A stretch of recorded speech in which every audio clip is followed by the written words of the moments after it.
So ini adalah tindakan yang perlu dibuat oleh penyelenggaraan. Okay. Dalam senarai QPA 14 tu, pilih yang milik jabatan masing-masing. Jika dia mau kekalkan dalam penyelenggaraan berkala, so dekat belakang tu mesti ada catatan berapa kali setahun. Lepas tu report ini akan dihantar secara tahunan kepada UPA. And then jika tidak, so aset tu perlu dikeluarkan daripada senarai ini. So tengok video nanti. Okey, yang ini pula adalah contoh laporan tahunan yang dihantar. Dalam QPA 14 ni, banyak jabatan yang terlibat. So kita kena kemas sini supaya aset yang betul-betul perlukan penyelenggaraan berkala baru diletakkan di dalam sini. So sini saya mohon bantuan semua jabatan yang terlibat. Aset yang di bawah jabatan dia sila edit.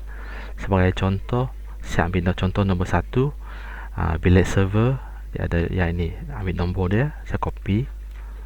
Okey. Sekiranya dia memerlukan penyelenggaraan, kita masuk dalam QPA 14 ini.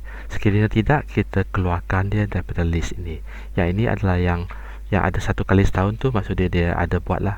Kalau yang tak ada itu, jika anda mau dia dalam penyelenggaraan berkala, so report kena hantar setiap tahun.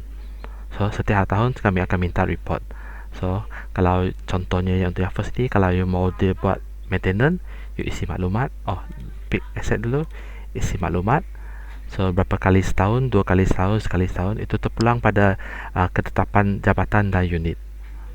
Kalau ada keperluan, kalau tidak, kalau tuan-tuan mau keluarkan daripada list QPA 14 ini, tuan-tuan kena copy asset ni, ini bawah harta modal, pergi pada carian aset, pergi pada harta modal.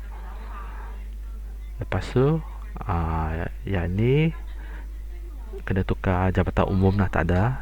Pilih nama, pilih lokasi, masukkan nombor yang saya copy tadi, paste. Okay, lepas tu cari aset ini, okay, so dia berada di atas ini, aset itu. So klik edit ini, pensel akan keluar.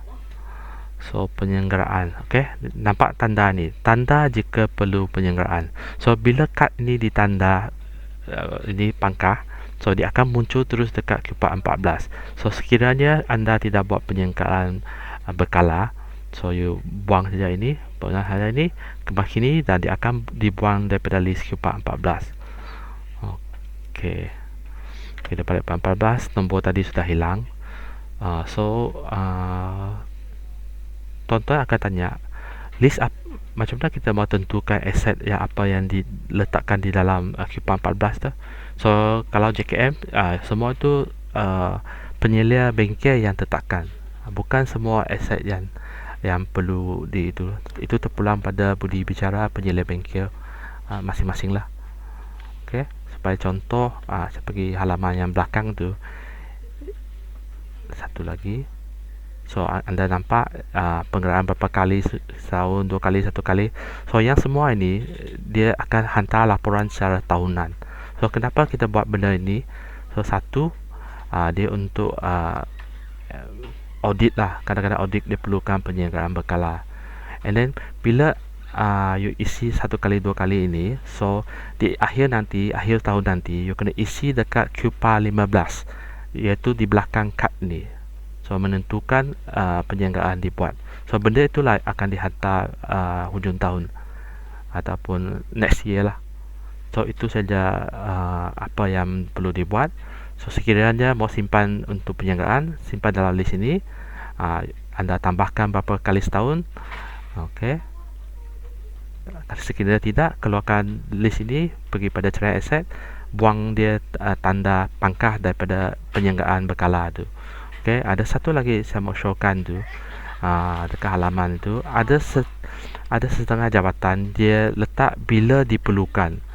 So minggu keperluan ni saya rasa tidak bagus lah, sebab kita tak dapat buktikan sama ada penyelenggaraan tu ada buat tak ada buat. So sebaik-baiknya letaklah sekali setahun supaya memudahkan nanti rekod yearly ada report. Okay, so yang penyelenggaraan ini tidak melibatkan penyelenggaraan korektif, iaitu melibatkan kipas peluh ataupun melibatkan duit. Yang penyelenggaraan berkala ni adalah untuk preventif. Contoh yang dibuat preventif adalah untuk mechanical. Contohnya dia membersihkan mesin, lepas uji lari, dia yang dibuat oleh penyelia bengkel masing-masing tanpa melibatkan kos. Tapi kalau ada yang melibatkan kos, dia pun masuk di sini. Okay? So yang ini adalah preventive maintenance. Itu saja dari saya. Apa-apa tak faham boleh rujuk pada saya.